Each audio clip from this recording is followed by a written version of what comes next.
스탠포드 뇌과학 교수 앤드류 후버만이 스트레스를 다루는 방법에 관해 이야기합니다. Or we see that the hippocampus, an area involved in memory, is smaller. People that are stressed. We see that the Alzheimer's brain is made worse by stress. You hear that addicts will relapse when they're stressed. I mean, okay, we get it.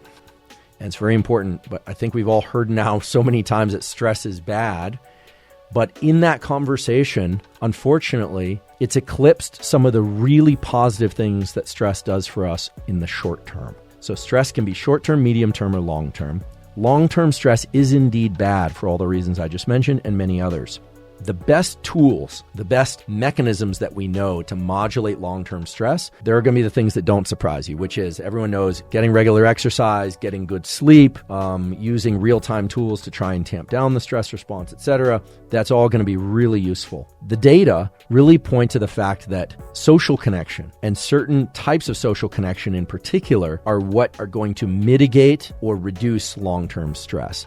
And this is a particularly important issue nowadays where we have all these proxies or surrogates for social connection. You know, we're online and texting with people a lot so we can feel connected. Plane lands, every phone's out, see you, love you, hate you. Let's hope it's fewer hate yous. But everyone has this kind of need to stay connected to one another. Humans are incredibly social creatures. Now, social connection can take many forms. As many of you know, I am very attached to my dog. I hope he's attached to me. You can have attachments to other people. Some of those could be romantic attachments. Those could be familial attachments that are non-romantic, friendship, pets, even attachments to things that just delight us. One of the things that really can mitigate against the long-term negative effects of chronic long-term stress isn't just having fun. We hear all this stuff. You need to play and have fun. Having a sense of delight, a sense of really enjoying something that you see and engage in, witness, or participate in, that is associated with the serotonin system. And certainly play is one of those things, social connection of various forms. Those are things to invest in. Some people might say, well, you know, nobody wants to be my friend or nobody wants to engage socially anymore. I'll be the first to admit, social connection and friendship and relationships of all kinds to animals or humans or inanimate objects takes work. It takes investment. It takes time in not needing everything to be exactly the way you want it to be. I have a friend who struggles with this, and oftentimes the conversations just circle back to the fact that when you want social connection, you often have to be more flexible. You have to eat on other people's schedules. Sometimes you have to eat things you don't necessarily want to eat the most in that moment, or stay up a little later, or wake up a little earlier. Social connection is something that we work for, but it is incredibly powerful. So finding just a few people, even one, or an animal, or something that you delight in has very positive effects on mitigating this long-term stress, on improving various aspects of our life as it relates to stress and emotionality. But what's never actually been discussed is what stress is so terrific for, positive for in the short term. First of all, acute stress. When the stress response hits, that is good for your immune system. I know that might be a tough pill to swallow, but it's absolutely true. In fact, stress often comes in the form of bacterial or viral infection. And the stress response is in part organized to combat bacterial and viral infection. There are pathways from the same brain centers that activate these neurons in your spinal cord to make you feel like you want to move. There are other neurons in your brain that activate things like your spleen, which will deploy killer cells to go out and scavenge for incoming bacteria and viruses and try and eat them up and kill them. So short-term stress and the release of adrenaline in particular, or epinephrine, same thing, adrenaline, epinephrine, is good for combating infection. I'll return to medium and long-term stress, but I want to say short-term stress is good because the dilation of the pupils, the changes in the optics of the eyes, the quickening of the heart rate, the sharpening of your cognition, and in fact, that short-term stress brings certain elements of the brain online that allow you to focus. Now, it narrows your focus. You're not good at seeing the so-called big picture, but it narrows your focus. It allows you to do these, what I call duration path outcome types of analysis. It allows you to evaluate your environment, evaluate what you need to do. It primes your whole system for better cognition. It primes your immune system to combat infection. And that all makes sense when you think about the fact that famine, thirst, bacterial infections, viral infections, invaders, all of this stuff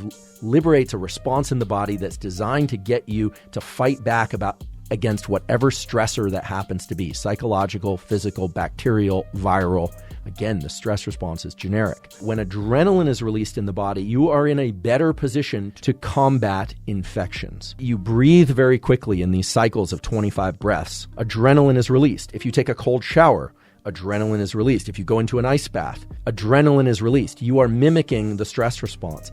And that adrenaline serves to suppress or combat incoming infections. And there are very simple tools, excellent tools that will allow us to modulate our capacity for stress. And they look a lot like the tools I just described. They involve placing oneself deliberately into a situation where our adrenaline is increased somewhat, not to the extreme. And then when we feel flooded with adrenaline, and normally we would panic, it's about cognitively, mentally, emotionally calming ourselves and being comfortable with that response in our body. So unlike trying to unify the mind and body and make it all calm or make it all alert, this is about dissociating mind and body in a healthy way. And what would this look like? You can bring your heart rate up. You could do this through an ice bath if that's your thing, or a cold shower, or cyclic oxygenation breathing, or you could sprint, or you could go hard on the bike. And then what you want to do is you want to actually try and calm the mind while your body is in this heightened state of activation. By deliberately dilating your gaze, meaning not moving your head and eyes around, but by deliberately going from tunnel vision to broader panoramic vision, deliberately dilating your gaze so that you can see yourself in the environment you're in, it creates a calming effect on the mind because it releases a particular circuit in the brainstem that's associated with alertness, aka stress. Now, this is very powerful. If you're running, for instance, and you're at max capacity or close to it, or you're kind of hitting like 80, 90% of maximum, and you dilate your gaze, what you'll find is the mind can relax while the body is in full output. It's a form, not really of stress inoculation. It's more about raising stress threshold so that the body is going to continue to be in a high alertness, high reactivity mode, high output, but the mind is calm, dissociating the mental or emotional response from what's going on in your body. But if you do this maybe once a week or so, you start being comfortable at these higher activation states. What once felt overwhelming and like a lot of work now is manageable. It feels tolerable. So I hope today you were able to take a slightly different view of this thing that we call stress, not just see it as evil, but see it as powerful and useful in certain contexts, great for us in certain contexts, and problematic in other contexts, and as well to think about the various tools that I've presented that can allow you to adjust and modulate your internal levels of alertness or calmness so that you can lean more effectively into life, which includes sleep and social connection and the work you have to do.